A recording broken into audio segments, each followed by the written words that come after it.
Yesus damai besertanya memenuhi faktor waktu yang kata beberapa orang Kristen adalah tema utama dari tanda itu. Seperti yang saya katakan sebelumnya, saat kami menanyakan orang Kristen bahwa kapan Yesus damai besertanya disalib, menurut Alkitab, orang Kristen akan menjawab, Jumat Agung.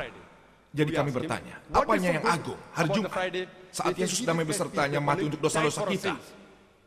Karena itulah Jumat Agung.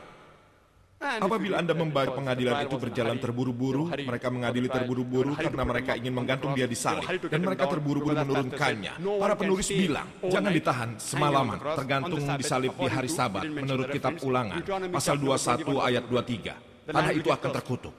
Mereka terburu-buru menurunkannya. Dan mereka memandikan jenazahnya. Saat itu sudah larut malam, ia diletakkan di dalam kubur pada larut malam.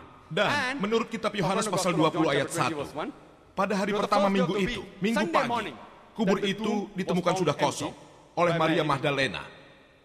Yang seharusnya Yesus ada di dalam kubur di hari Jumat malam. Mengapa saya bilang seharusnya? Karena Alkitab tidak menyebutkan kapan Yesus meninggalkan kubur itu. Mungkin dia pergi pada hari Jumat larut malam atau Sabtu pagi. Itu tidak disebutkan bahwa Maria Magdalena pergi ke sana pagi-pagi pada hari Minggunya. Jadi Yesus tidak ada dalam kubur itu Jumat malam. Seharusnya ia ada dalam kubur itu Sabtu siang. Seharusnya ia ada dalam kubur itu Sabtu malam. Seharusnya Minggu pagi kubur itu sudah kosong. Jadi dia ada di sana selama 2 malam dan 1 hari. Tapi tanda itu mengatakan 3 hari 3 malam. Itu yang dikatakan. Seperti Yunus berada dalam perut ikan, begitu juga anak manusia ada dalam perut bumi 3 hari 3 malam. Sementara Yesus damai besertanya sebenarnya 1 hari 2 malam. 1 hari 2 malam, 3 hari dan 3 malam sama dengan 2 hari 2 malam. Apa itu sama? 3 hari dan 3 malam itu sama? Tidak. Jadi bahkan faktor waktu yang diumbar itu tidak terpenuhi. Hal yang benar adalah Yesus damai besertanya masih hidup waktu itu.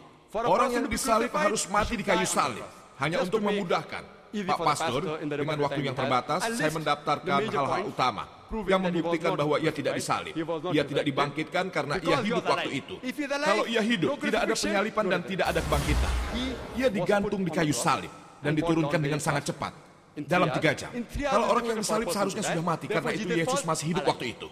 Saat ia diturunkan, kedua orang yang disalib bersama Yesus, mereka masih hidup, membuktikan bahwa Yesus masih hidup. Poin kedua. Poin ketiga, kakinya tidak patah. Apa gunanya kaki patah untuk orang mati? Itu bukti ia masih hidup. Poin keempat, yaitu batu kubur terguling dan terbuka dan kain kapan terlepas, membuktikan bahwa Yesus dan besertanya masih hidup waktu itu. Poin kelima, Yesus menyamar sebagai tukang kebun. Mengapa? Karena ia masih hidup dan berusaha menyelamatkan diri dari orang Yahudi. Poin keenam, kubur itu luas, ruangan kubur itu luas. Apa gunanya kubur yang luas untuk orang yang mati? Ini membuktikan Yesus masih hidup. Poin ketujuh, saat Maria Magdalena pergi untuk melihat Yesus damai besertanya, ia berkata, jangan sentuh aku. Mengapa? Mengapa? Itu adalah tubuh jasmani, ia masih hidup.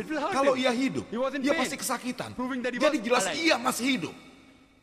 Yesus damai besertanya bilang, aku masih belum naik ke Bapakku. Itu berarti ia masih hidup. Ia hidup.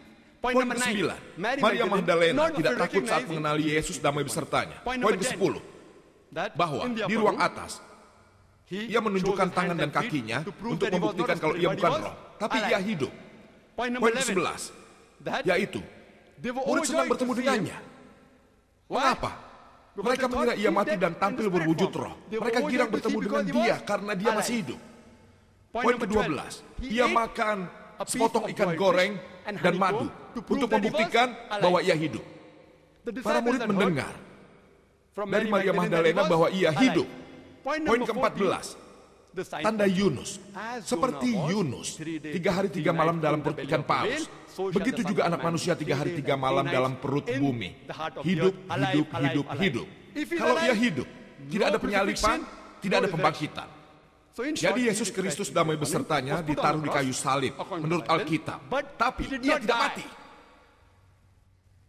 Sekarang, topiknya adalah apakah Kristus benar-benar disalib?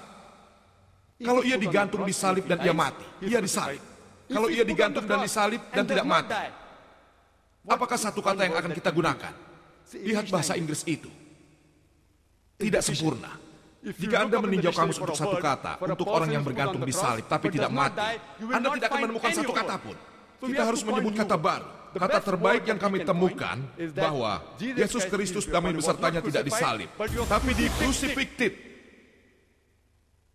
Itu bukan crucifixion, C-R-U-C-I-F-I-X-I-O-N, tapi crucifixion, C-R-U-C-I-F-I-C-T-I-O-N. Itu fiksi. Kita harus pakai kata baru.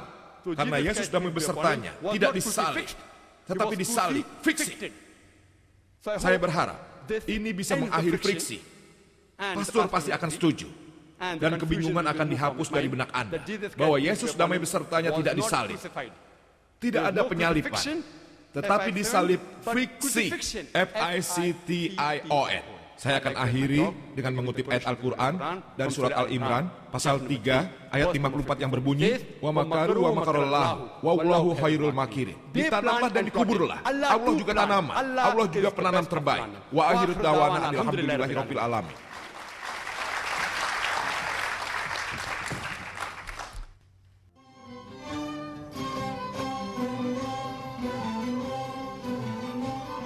Terima kasih Dr. Zakir atas poin-poinnya. Saya melihat banyak diskusi yang non-logis.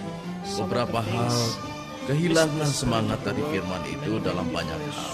Sangat parah menjadi non-logis. Itu bahkan sulit untuk didiskusikan. Saya tidur dan saya bangun. Apa itu berarti dibangkitkan? Apa itu artinya? Tujuan saya di sini adalah untuk menyajikan solusi bagi hidup Anda dan dosa. Yesus yang disalib. Itulah maksud saya, walaupun saya kalah berdebat. Apapun yang dicoba, walaupun Anda meminta bantuan Einstein, Anda tidak akan pernah bisa membuktikan dari Alkitab. Kalau ada yang percaya pada Islam, kalau dia mengaku salah, maka saya akan memberinya selamat. Dia kembali ke iman aslinya, yaitu Islam. Anda menanyakan hal yang sangat rumit. Suatu hari kita akan duduk dan mendiskusikan ini bersama-sama.